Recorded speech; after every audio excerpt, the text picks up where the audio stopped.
1968.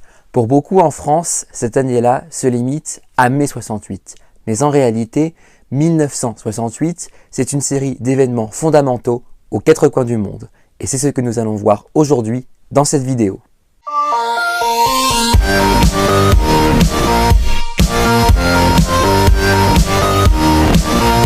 Tout d'abord, plantons le décor. En 1968, nous sommes à peu près 23 ans après la fin de la Seconde Guerre mondiale. Suite au dénouement de ce conflit dévastateur qui fit près de 80 millions de morts, le monde en général, notamment le monde occidental, a connu une hausse inhabituelle des naissances. On a appelé plus tard ce phénomène le baby boom, d'où le surnom de baby boomers pour la génération issue de cette période. En parallèle, l'Europe et l'Amérique du Nord connaissent un développement économique sans précédent, aidé par un bond dans l'innovation technologique, le développement de la consommation de masse et la standardisation de produits tels que la voiture ou encore la télévision. La télévision permet à la fois de partager les informations et d'avoir un aperçu sur la façon dont les autres peuples nous voient.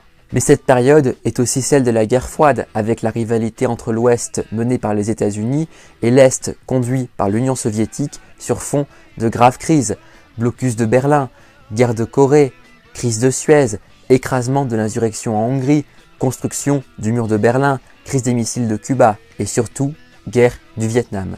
L'humanité vit en permanence sous la menace d'un holocauste nucléaire. Dans le même temps, malgré le formidable développement économique et l'émergence de la génération des baby boomers, les valeurs traditionnelles telles que l'autorité de l'État, la famille, la primauté du patriarcat demeurent. Mais malheureusement, les discriminations envers les minorités avec la ségrégation aux États-Unis ou l'apartheid en Afrique du Sud, les discriminations sexistes ou homophobes persistent. En ce qui concerne le bloc communiste et plus particulièrement l'Union soviétique, après la tentative de déstalinisation de Khrouchtchev, l'arrivée au pouvoir de Léonid Brejnev inaugure une longue période de stagnation, non seulement en URSS, mais aussi dans l'ensemble du bloc communiste. Au même moment, la Chine, prise dans le tourbillon de la révolution culturelle déclenchée par Mao Tse-tung lui-même, elle assume pleinement sa rupture avec l'URSS sans pour autant se rapprocher des États-Unis. C'est dans ce contexte qu'une partie de la génération des baby boomers ayant atteint l'âge adulte commence à remettre en cause l'ordre établi. Comme je l'ai déjà dit, le développement économique et technologique, l'impact de la télévision, la consommation de masse, la guerre du Vietnam, la menace nucléaire, plus globalement la guerre froide, mais aussi la pesanteur des traditions et des discriminations, tout cela joue un rôle dans l'émergence de ces mouvements sociaux. Mais ce n'est pas tout. La croissance économique permet à un plus grand nombre d'étudiants d'accéder à des universités prestigieuses, les campus devenant des lieux d'échange, de discussion, voire même de confrontation. Grâce à l'importance de la classe ouvrière, les syndicats jouent aussi un rôle important dans ces manifestations. À la fin des années 60, la plupart des étudiants européens ou américains sont politiquement clairement marqués à gauche. Mais cette nouvelle gauche, comme on l'appelle à l'époque, ne se soucie plus autant des questions économiques comme la lutte des classes, mais se focalise surtout sur les questions sociétales. Les manifestants entendent lutter en faveur des droits civiques, des droits des femmes, des droits des homosexuels, de l'avortement, voire même, dans certains cas, de la légalisation de certaines drogues. Dans le même temps, les critiques envers la société de consommation et les essais nucléaires sont à l'origine de l'apparition de mouvements écologistes qui défendent l'environnement. Les étudiants de 1968, marqués à gauche mais déçus par l'URSS, ont trouvé de nouvelles icônes en la personne de Che Guevara, mort en 1967, et de Mao Tse-tung. 1968, c'est aussi l'apogée de la contre-culture apparue au milieu des années 50 aux États-Unis et au Royaume-Uni et qui se caractérise sur le plan musical par l'apparition de nouveaux genres comme le rock ou la pop, incarnés par des groupes aussi célèbres que les Beatles, les Rolling Stones ou encore les Doors. Autre mouvement caractéristique de la contre-culture, les hippies et ses slogans comme Make Love Not War ou encore Peace and Love.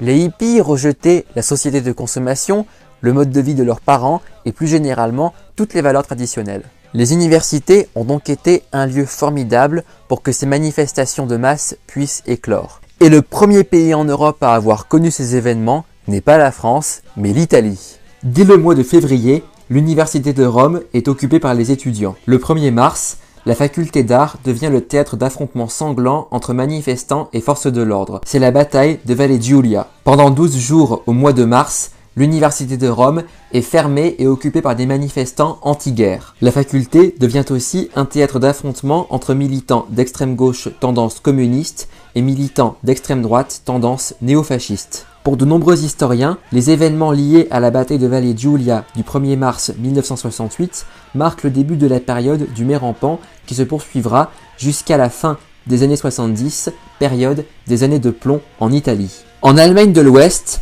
les mouvements étudiants entendaient lutter pour un accueil plus juste dans les universités, contre la guerre du Vietnam, en faveur du tiers-monde, pour plus de démocratie et plus de justice dans le monde, ainsi que pour la reconnaissance officielle de l'Allemagne de l'Est, la RDA, par la RFA. Les manifestants voulaient aussi lutter contre la mise en place de l'état d'urgence et souhaitaient également que l'Allemagne tourne définitivement la page de son passé nazi, car plusieurs officiels du gouvernement étaient connus pour leur passé trouble durant la période du national-socialisme.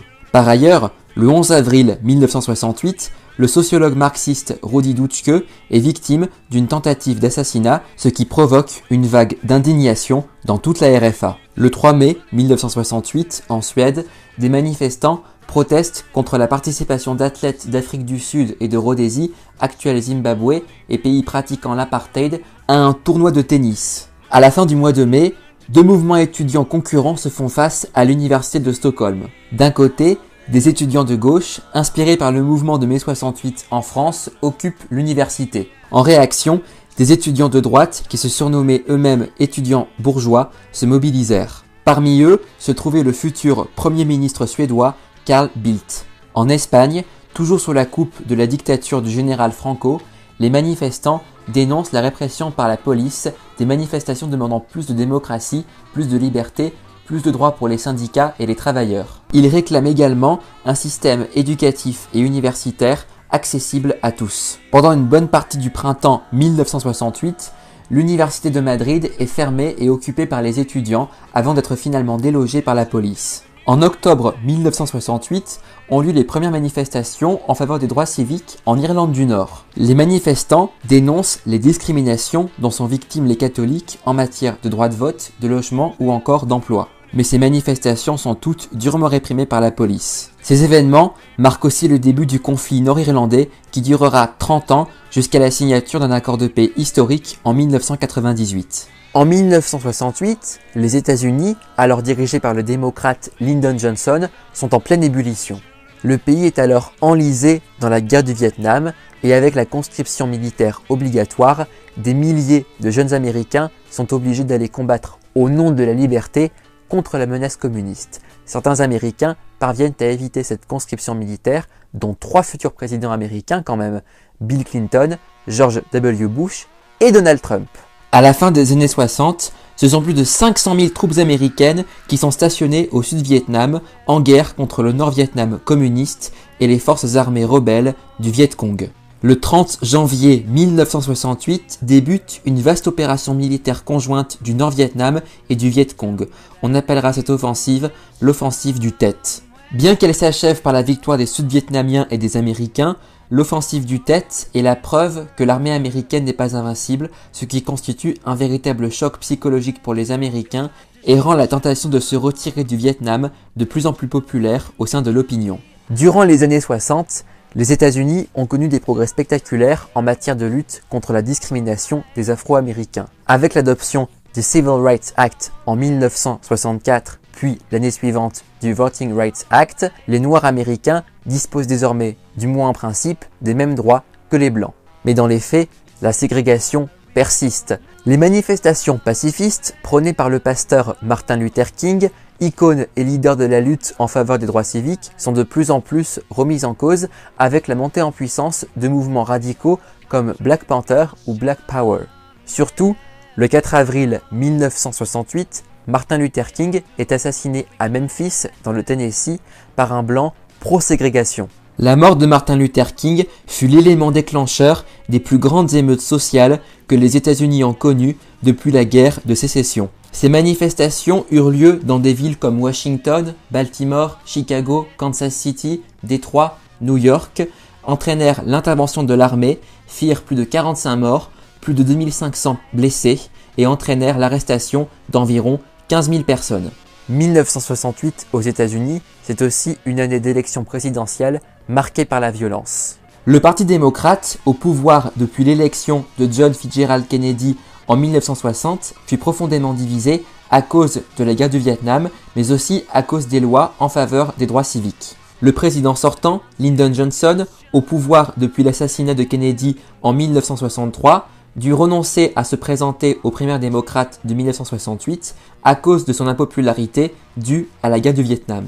Les principaux candidats à la primaire démocrate furent Eugene McCarthy, opposant de longue date à la guerre du Vietnam, Robert Kennedy, frère du président Kennedy, et Hubert Humphrey, vice-président américain et finalement vainqueur de cette primaire. Robert Kennedy fut lui aussi assassiné suite à sa victoire aux primaires de Californie au mois de juin. L'autre division au sein du Parti démocrate concernait les droits civiques. En effet, historiquement, les Blancs des États du Sud ségrégationnistes votaient surtout pour les candidats démocrates, notamment Franklin Roosevelt dans les années 30. George Wallace, ancien démocrate partisan de la ségrégation entre blancs et noirs, se présenta comme candidat indépendant à la présidentielle de novembre 1968. Il remporta suffisamment de voix pour arriver en tête dans plusieurs États du Sud ségrégationnistes. Mais finalement, c'est le candidat républicain Richard Nixon, ancien vice-président sous Eisenhower et candidat malheureux face à Kennedy en 1960, qui fut élu président des États-Unis le 5 novembre 1968. Face aux manifestations qui secouent l'Amérique, Nixon s'est présenté comme le candidat de la loi et de l'ordre, comme le porte-parole de la majorité silencieuse, c'est-à-dire en quelque sorte de la classe moyenne blanche. D'une certaine manière, il a également profité du déclin des démocrates dans les États du Sud pour étendre l'influence des républicains. C'est la stratégie du Sud, ou Southern Strategy en anglais. Mais le monde occidental n'est pas le seul à connaître ces soubresauts. Dans le bloc communiste également, s'opèrent d'importants changements, en particulier dans un pays, la Tchécoslovaquie. Ce vent de liberté, on l'appellera plus tard le printemps de Prague. Le 5 janvier 1968, Alexander Dubček est élu premier secrétaire du Parti communiste de Tchécoslovaquie. Désireux de mettre en place ce qu'il appelle le socialisme à visage humain, Dubček initie une série de réformes qui permettent une relative libéralisation du régime. Au cours de l'année 1968, Dubček initie une série de réformes permettant la décentralisation de l'économie ainsi qu'une démocratisation progressive de la Tchécoslovaquie. Certaines restrictions concernant la liberté d'expression, la liberté de la presse et même la liberté de voyager à l'étranger sont levées. Cette même année, la Tchécoslovaquie devint une fédération de deux républiques, d'un côté la Tchéquie et de l'autre la Slovaquie. Mais ces changements initiés par Dubček étaient fort mal accueillis dans le reste du bloc de l'Est, en particulier évidemment en Union soviétique. Moscou craignait en effet que ce printemps de Prague provoque un affaiblissement du bloc communiste, voire pire,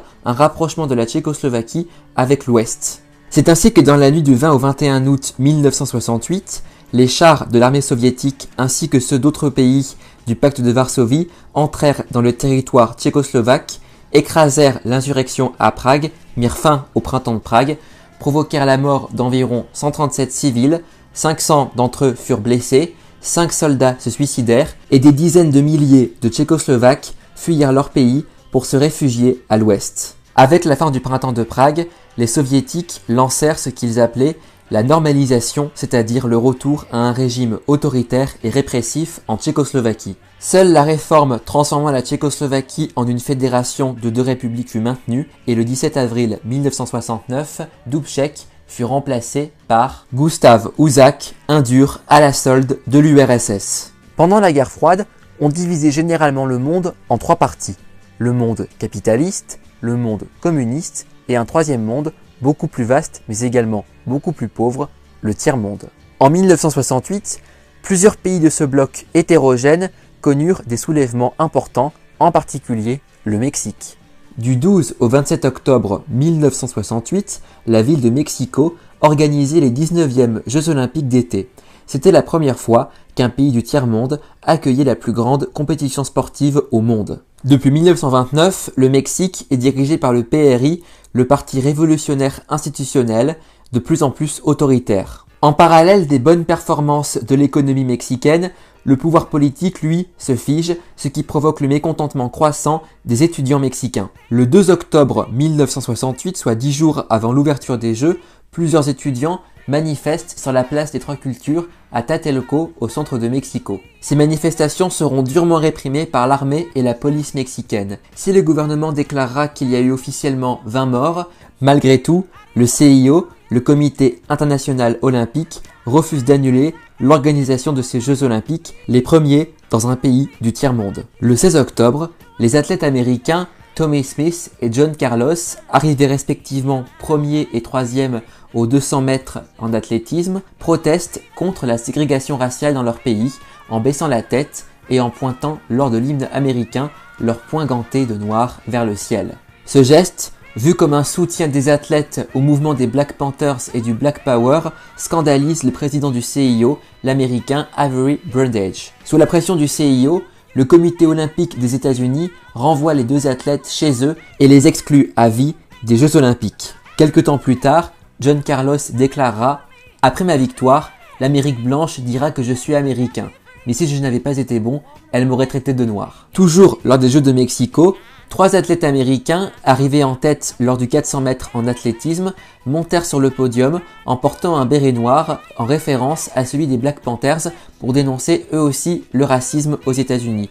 Pourtant, ils ne seront pas exclus par le comité olympique américain. Dans d'autres pays également, d'autres manifestations eurent lieu à la même époque. Le 25 août 1968, 8 citoyens soviétiques ont osé défier les autorités de leur propre pays en manifestant sur la place rouge à Moscou contre l'invasion de la Tchécoslovaquie par les chars du pacte de Varsovie. Ces manifestations ne durèrent pas plus de 5 minutes, les protestataires étant arrêtés et battus par la police soviétique. Nombre d'entre eux ont été condamnés à plusieurs années d'emprisonnement. Au Brésil, le 28 mars 1968, un adolescent est tué par la police militaire dans un restaurant à Rio de Janeiro. S'ensuit les premières importantes manifestations auxquelles le régime militaire au pouvoir à Brasilia depuis 1964 doit faire face. Redoutant l'activisme des manifestants, la dictature militaire brésilienne alla jusqu'à perturber les funérailles du jeune adolescent abattu par la police. Le 4 avril, suite à une messe organisée en l'hommage du jeune adolescent, plusieurs personnes quittant l'église sont attaquées par la cavalerie de la police militaire. Plusieurs dizaines de personnes seront blessées.